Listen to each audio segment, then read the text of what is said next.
الحمد لله الذي هدانا لهذا وما كنا لنهتدي لولا أن هدانا الله. أشهد أن لا إله إلا الله وحده لا شريك له وأشهد أن سيدنا ونبينا محمدا عبده ورسوله لا نبي بعده. اللهم صل وسلم على سيدنا محمد الفاتح لما أغلق والخاتم بما سبق ناصر الحق بالحق والهادي إلى صراطك المستقيم وعلى آله وصحبه حق قدره ومقداره العظيم. أما بعد، فقال المصنف رضي الله تعالى عنه ونفعنا به وبعلومه في الدارين آمين. لأن قال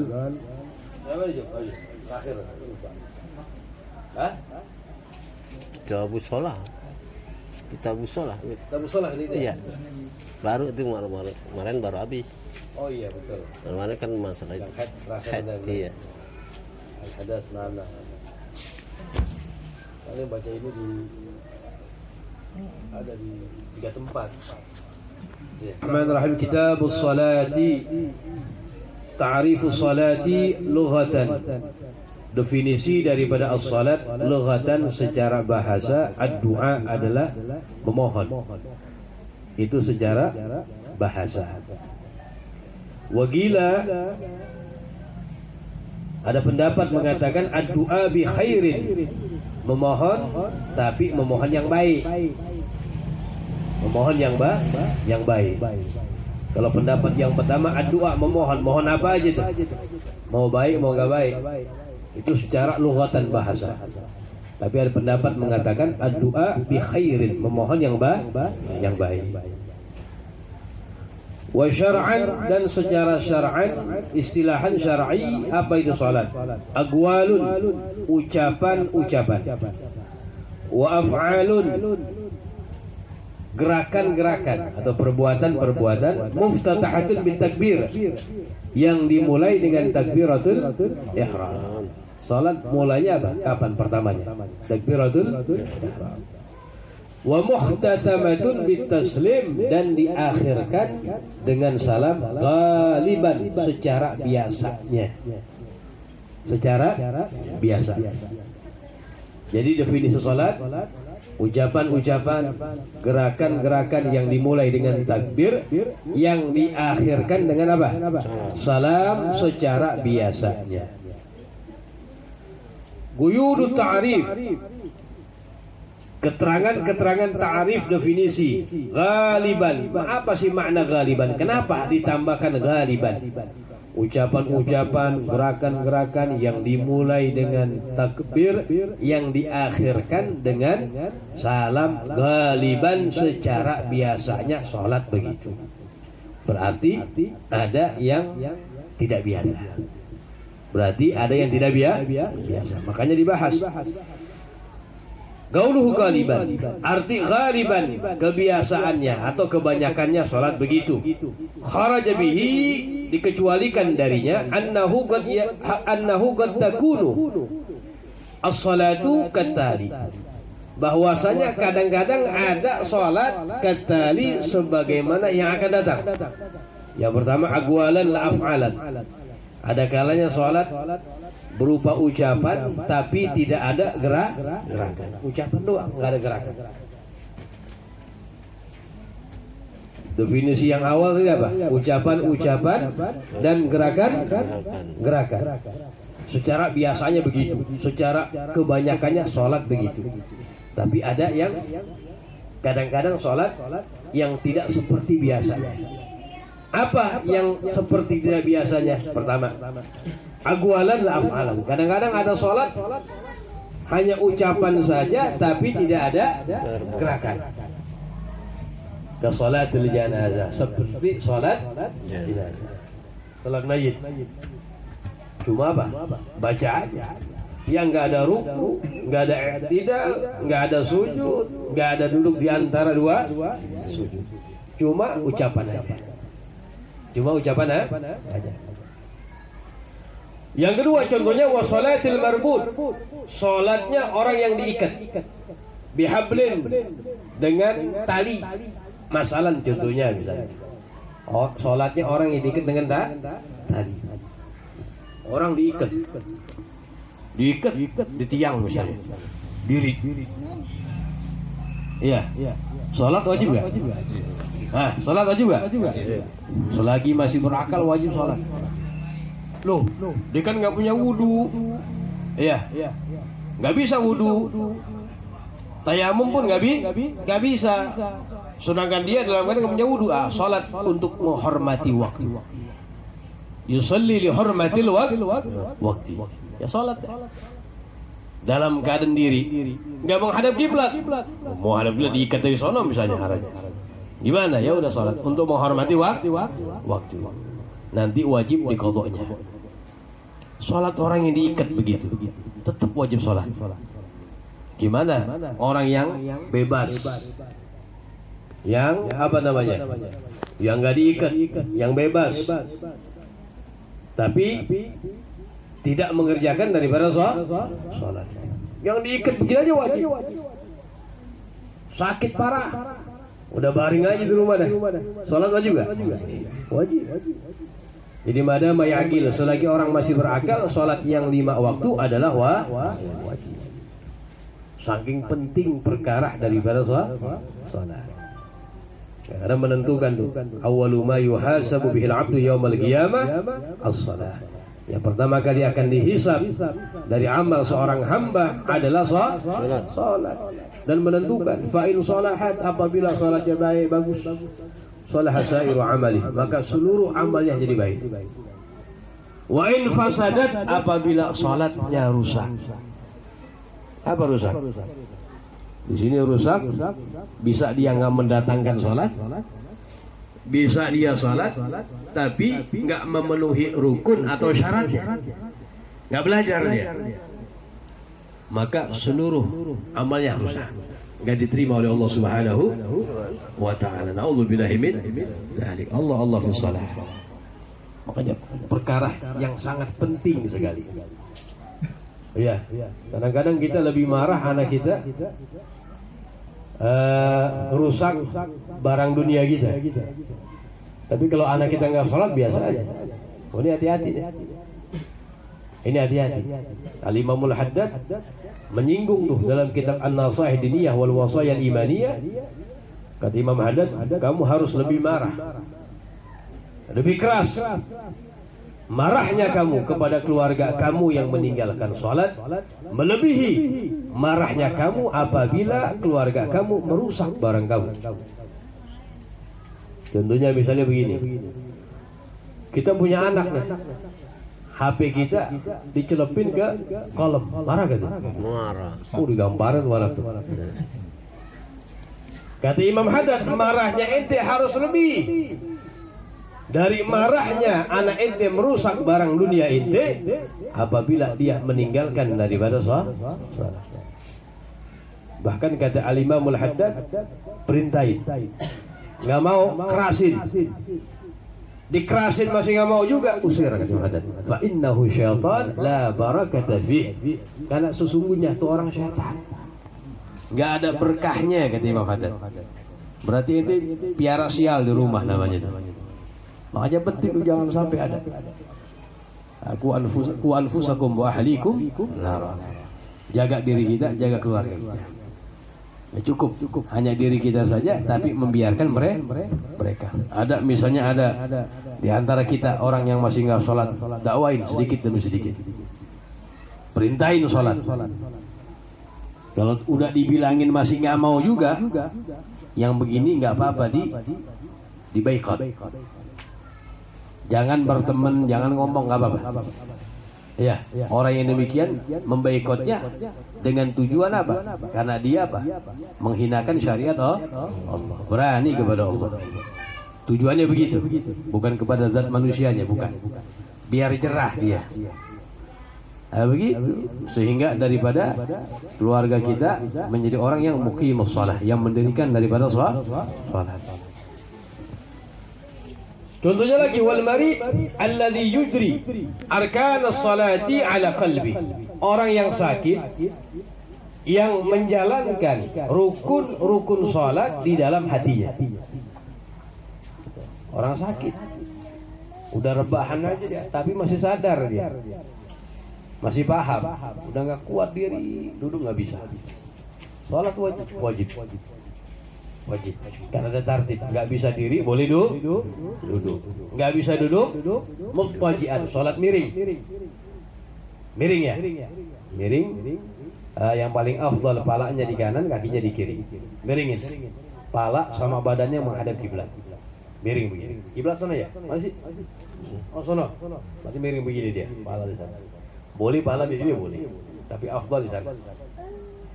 Nggak bisa miring, celentang. Kalau celentang pala di sana, kaki kemana? Ya, ini orang yang celentang menghadap kiblat, kaki di sana, kaki kemana? Pala di sana, kaki mengarah kiblat.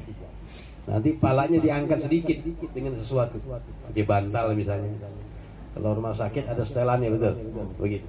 Arahin tuh, ya, arahkan. Nggak bisa juga dengan isyarat. Kelopak mata, ketipan. Nggak bisa juga. Maka dijalankan sholat ala qalbi. Yujri arkanu sholat ala qalbi. Dia menjalankan rukun sholat di dalam hati. Bayangin aja, ruku, ya tidak. Sampai begitu masih wajib sholat. Karena saking penting perkara daripada sholat. Nah ini orang yang sakit yang menjalankan rukun sholat dalam hatinya. Iya. Ini kan nggak ada gerakan, cuma ada ucapan. Bahkan kalau nggak bisa ngucapin fi qalbi ala qalbi dalam hati. Nah, ini gambaran. Aqwalan la af'alan. Kadang-kadang sholat hanya ucapan doang tapi tidak ada gerakan. Itu contoh-contohnya. Yang kedua, af'alan la aqwalan. Ada macam sholat af'alan, ada gerakan, la aqwalan, tapi tidak ada ucapan. Gerakannya ada, diri, ruku, i'tidal, sujud 2 kali, tapi nggak ada ucapan. Kasalatil akhras, sholatnya orang yang bisu. Nggak bisa ngomong ya? Nggak bisa ngomong. Yang ada ngomong, nggak ada ucapan. Ya, tapi ada gerakan. Yang terakhir, yang ketiga, la af'alan wa la aqwalan.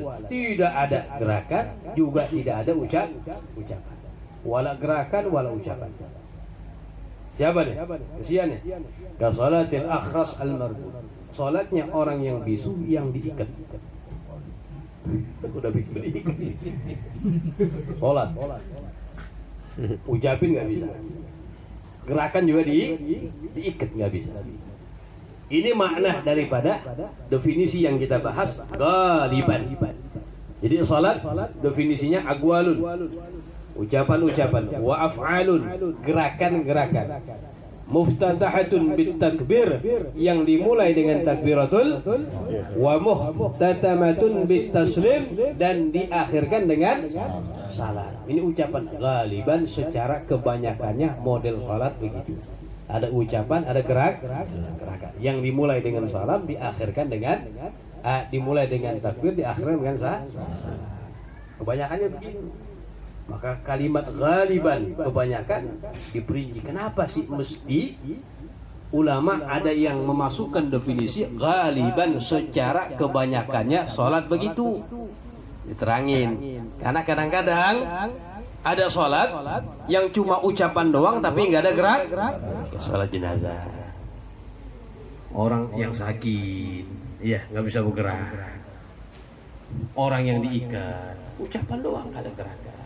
Ada kalanya juga cuma ucapan doang, tapi gerakan doang tapi nggak ada ucapan. Orang yang bisu. Kadang-kadang dua-duanya nggak ada ucapan juga nggak ada gerakan. Udah bisu diikat. Nah, itu hanya sekedar pemahaman daripada definisi fadlus shalah, keutamaan daripada salat. Ya ar-ruknu tsani min arkanil Islam. Salat itu adalah rukun yang kedua dari rukun Islam. Wa hiya amududdin, tiangnya agama. Wa fadluha 'azimun, dan fadilahnya sangat besar sekali. Jelas ulama mengatakan farduha afdalul faraid wa nafluha afdalun nawafil. Salat wajib adalah kefarduan yang paling utama. Sholat sunnah adalah kesunahan yang paling utama. Dari sekian banyak kesunahan, sholat sunnah kesunahan yang paling utama. Dari sekian banyak kefarduan, fardunya sholat adalah kefarduan yang paling utama. Makanya dalam sebuah hadis Nabi sallallahu alaihi wasallam beliau bersabda, kata Rasulullah begini, tidaklah Allah menciptakan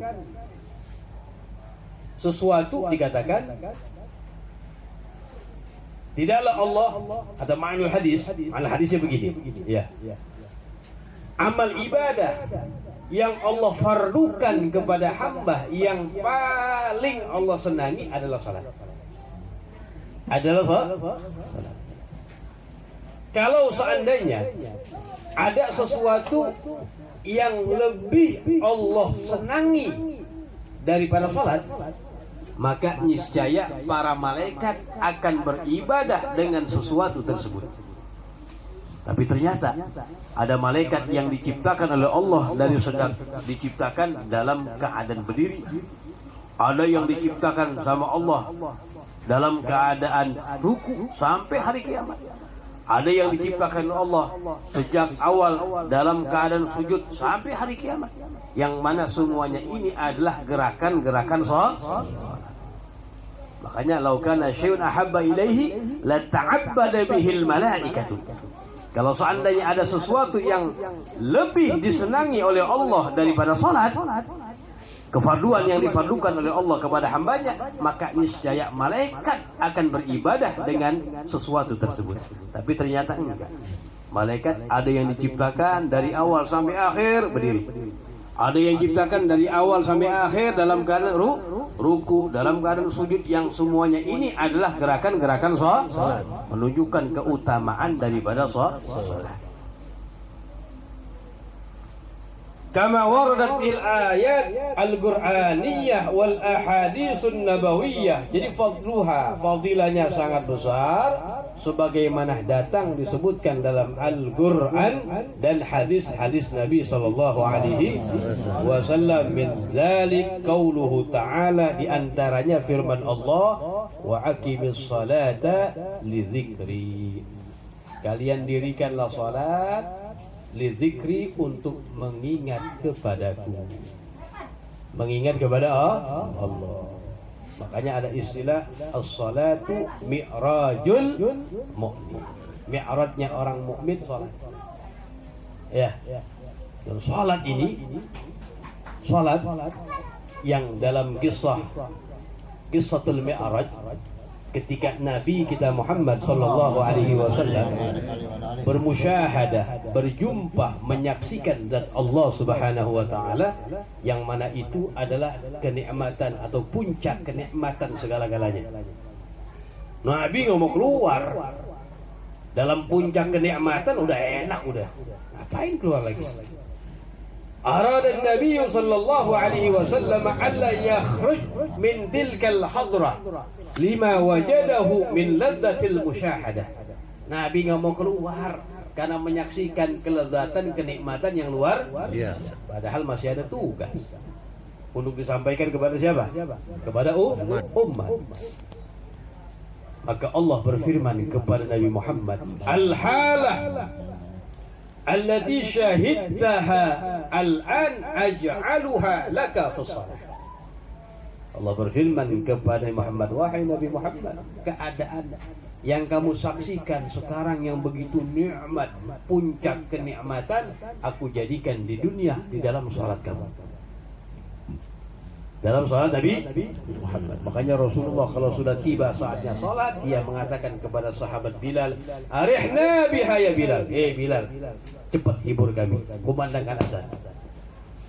Dalam hadis yang lain, waju'ilat qurratu aini fis shalah, dan dijadikan sebagai pelipur dalam jiwaku adalah di dalam salat. Sallallahu alaihi wasallam. Jadi kenikmatan yang Nabi rasakan ketika Mi'raj, Allah jadikan untuk Nabi Muhammad di dalam salat tadi. Makanya nggak salah kalau Rasulullah sholat sampai kaki-kakinya bengkak tuh, hatta tawarramat qadamahu, sampai bengkak kedua kaki yang mulia Nabi kita Muhammad sallallahu alaihi ya, karena lezat kenikmatan yang luar biasa yang didapat oleh Nabi sallallahu alaihi wasallam. Wa qauluhu, dan firman Allah, wa aqimis salata, dan dirikanlah salat tarafain nahar, di dua ujung siang. Dua ujung siang ini. Jadi salat apa? Salat dua ujung siang, zuhur dan sama. Wa zulufan minal laili, dan permulaan daripada malam, maghrib dan isya. Innal hasanat yudhibna sayyi'at, sesungguhnya perbuatan baik itu menghapuskan perbuatan dosa. Begitu. Innal hasanat yudhibna as-sayyi'at, sesungguhnya kebaikan itu, perbuatan kebaikan itu menghilangkan daripada perbuatan dosa. Dzalika dzikra lidzakirin, ini adalah peringatan untuk orang yang mengingat kepada Allah Subhanahu wa taala. Jadi al-hasanat, innal hasanat yudhibna as-sayyi'at, sebagaimana hadis Nabi kita Muhammad sallallahu alaihi wasallam, ittaqillah haitsuma kun, takwalah kalian, takutlah kalian kepada Allah dimanapun kalian berada. Ya, wa atbi'is sayyi'atal hasanata tamhuha, dan sertailah perbuatan dosa dengan perbuatan baik. Artinya apa? Setelah mengerjakan dosa langsung istighfar, minta ampun kepada Allah. Tamhuha, yang mana perbuatan baik menghapus daripada perbuatan dosa. Innal hasanat yudhibna as-sayyi'at, sesungguhnya perbuatan baik menghapus, menghilangkan daripada perbuatan dosa. Sedikit lagi, wa qala sallallahu alaihi wasallam, dalam hadis yang lain Nabi bersabda, innal 'abda idza qama fi sholati futihat lahul jinan, sesungguhnya seorang hamba apabila dia berdiri mengerjakan salat, futihat lahul jinan, dibukakan untuknya surga-surga. Wa kushifa lahul hijab, disingkap untuknya al-hijab, penutup. Bainahu wa baina rabbi, antara dia dan Tuhannya. Mi'rajul mu'min. Wastaqbalathul hurul 'ain, dan menyambut kepadanya para bidadari. Malam yamtakhid au yatanakha, malam yamtakhid au yatanakha. Yamtakhid ini mengeluarkan hingus, mukhat, dorok dalam salatnya begitu. Au yatanakha, mengeluarkan daripada riya. Artinya apa? Enggak melakukan hal yang buruk dalam salat. Masa iya lagi salat keluarin apa namanya? Ingus. Lagi salat keluarin riya, enggak pas. Ya, sesuatu yang tidak lazim, yang tidak ada adabnya fi shalah, dilakukan di dalam salat. Maknanya apa? Khusyuk dalam salatnya, tidak melakukan hal-hal yang enggak baik. Walaupun itu nggak membatalkan salat, apalagi perkara yang dilarang dalam salat. Dalam hadis yang lain Nabi bersabda, wa inna fis salati la shifa, sesungguhnya di dalam salat itu ada obat. Sesungguhnya di dalam salat itu adalah obat. Makanya niatin kita perbanyak salat, diniatkan at-tadawi, untuk mengobatkan diri kita dari berbagai macam penyakit zahir maupun batin. Niatin salat, itu hadir majlis ta'lim, niatin al-istishfa, segala penyakit diangkat sama Allah. Amin. Al-Imam Subki begitu tuh. Dia dulu sumpah dia.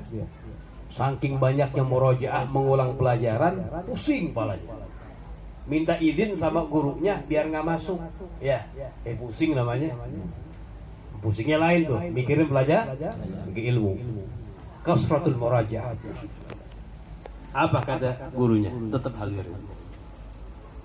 Wal inwi al istishfa, tetap hadir majlis, niat kesembuhan dari Allah Subhanahu.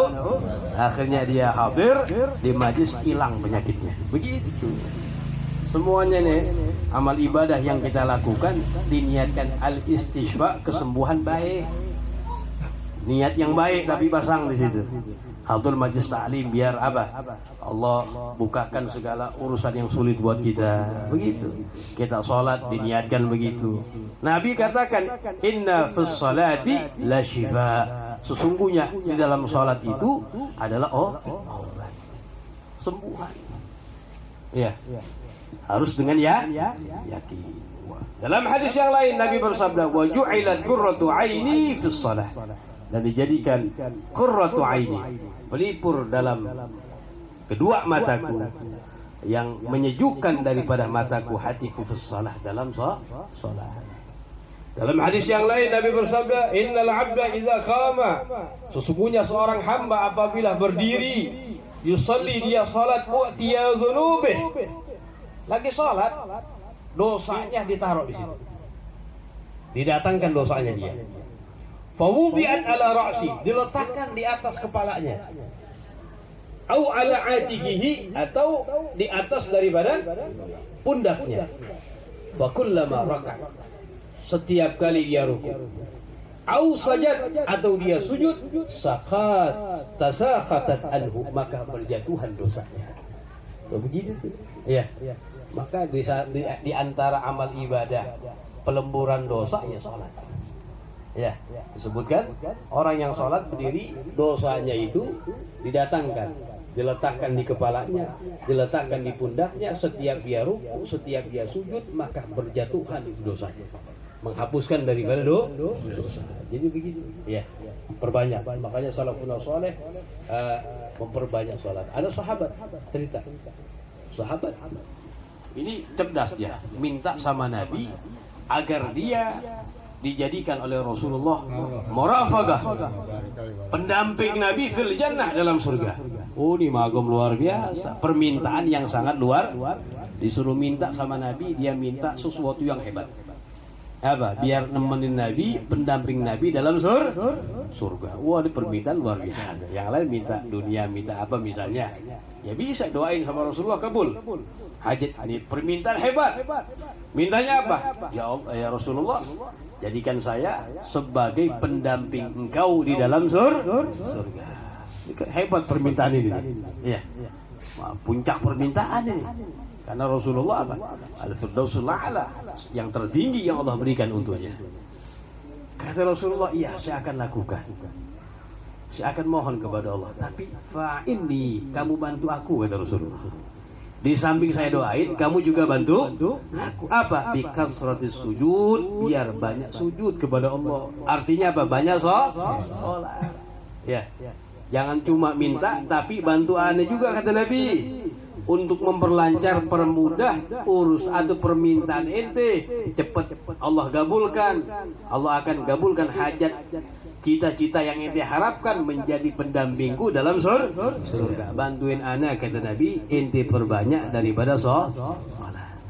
Ya, mudah-mudahan kita diberi keberkahan Allah Subhanahu wa taala, diberikan kekuatan istiqamah oleh Allah Subhanahu wa taala, senantiasa menjalankan segala perintah Allah, menghidupkan sunnah Nabi Muhammad sallallahu alaihi wasallam. Amin ya rabbal alamin. Dan kita mohon kepada Allah, mudah-mudahan Allah jaga kesehatan kita, kesehatan keluarga kita, anak istri kita, sahabat-sahabat kita, kaum muslimin dijaga oleh Allah Subhanahu wa taala. Hadhihi niyyah wa min kulli niyyatin salihah wa ila hadratin Nabi Muhammad sallallahu عليه وسلم بسر الفاتحة. أعوذ بالله من الشيطان الرجيم. بسم الله الرحمن الرحيم. الحمد لله رب العالمين الرحمن الرحيم مالك يوم الدين. إياك نعبد وإياك نستعين اهدنا الصراط المستقيم صراط الذين أنعمت عليهم غير المغضوب عليهم ولا الضالين.